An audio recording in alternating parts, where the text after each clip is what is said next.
Hello, I'm Maria. Hey, I'm Kim. Hi, my name's Amy. Hi, my name's April. Hello, my name is Arnett and we're Group 7. First, we are going to tell you the problems caused by soda. Second, we'll talk about who is to blame for these problems. And third, we'll give you the concrete solution to fight against these problems. Our current generation is more susceptible to obesity and type 2 diabetes than previous generations. Instead of purchasing a cold bottle of water, they are choosing to purchasing a soda in large quantity. The overconsumption of sugar through soda results in an increase in obesity, diabetes, and over-related health issues. This increase in preventable health issues is quite costly to the healthcare system. Soda companies are to blame for this surge of soda consumption because they encourage the general populations to purchase a bigger size of soda through cheaper prices. The companies also spend a lot amounts of money for advertisement to constantly bombard us with their products. In an effort to prevent overconsumption of soda, we propose a soda tax. This tax would make a consumer more aware of their soda purchases and decrease the overconsumptions.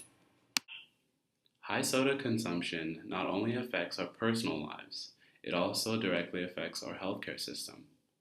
It is generally known that high intakes of sugar can result in an increased susceptibility to obesity and type 2 diabetes. According to a study at Cornell University on April 9, 2012, obesity now accounts for 21% of U.S. healthcare costs.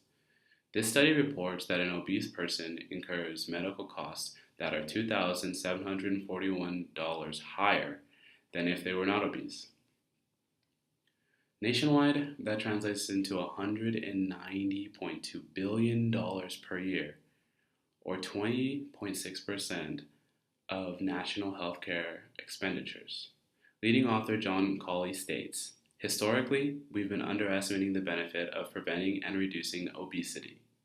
From these statistics, we can see the benefits of participating in preventative measures to reduce obesity.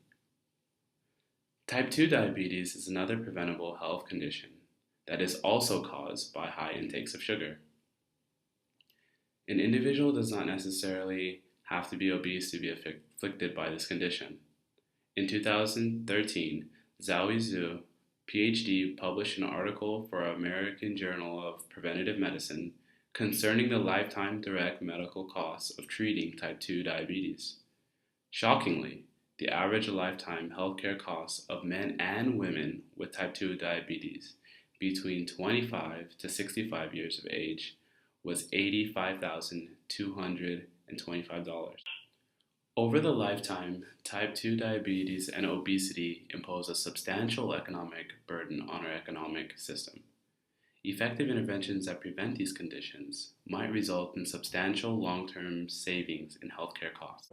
Since high soda intake is bad for our health, why is it that we aren't aware of our soda consumption? Firstly, the status quo has everyone drinking soda because it is cheap and people are not aware of the amount of sugar a can of soda contains. People prefer to drink soda over water, mostly due to the price of soda, but also because people do not know the actual amount of sugar soda has.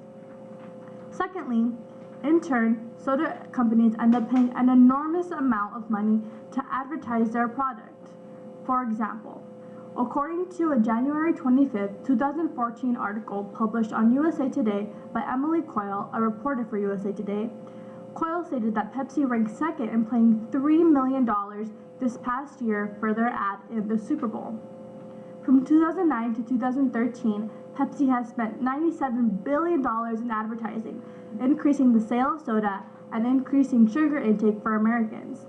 These soda companies, such as Coke and Pepsi, are spending enormous amounts of money trying to get consumers to buy their products. Lastly, soda consumption starts in childhood, which is due to parents' influence. If parents are giving their children soda at a young age, then the children will continue to drink soda as they grow older.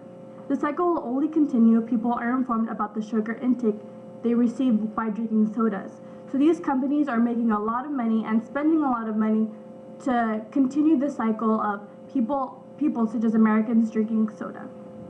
The solution to this problem is a soda tax on these beverages. The tax amount would be a 1 cent tax per fluid ounce of soda, which will increase awareness of soda consumption. According to a January 9, 2012 article from the University of California, San Francisco by Jason Barty, a writer and director of media relations at the American Institute of Physics and Technology, says that a group of scientists from the university, along with the Department of Public Health and Columbia University, have studied the effects of the tax. They say that with the tax on these beverages, it is said to prevent 100,000 cases of heart disease, 8,000 strokes, and 26,000 deaths over the next decade. In addition to that, there isn't a specific city or state that has actually executed this soda tax. However, there are many that are pushing for it. For example, New York. According to a January 27, 2010 article from the New York Times, Nancy Hunengarth, the director of New York State Healthy Eating and Physical Activity Alliance, states that since sugar-sweetened beverages are the food item most strongly linked with higher rates of obesity and diabetes, it makes sense to tax this product to reduce consumption, improve the health of New Yorkers, and ultimately lower the state's and the taxpayers' medical expenditures. On top of that, we'll raise $1 billion a year in revenue that will help New York avoid additional healthcare cuts. This study would provide a positive insight for the LA community on why a soda tax is necessary because of the benefit of our health in the future. Many individuals in today's population suffer from a decreased quality of life due to overconsumption of soda.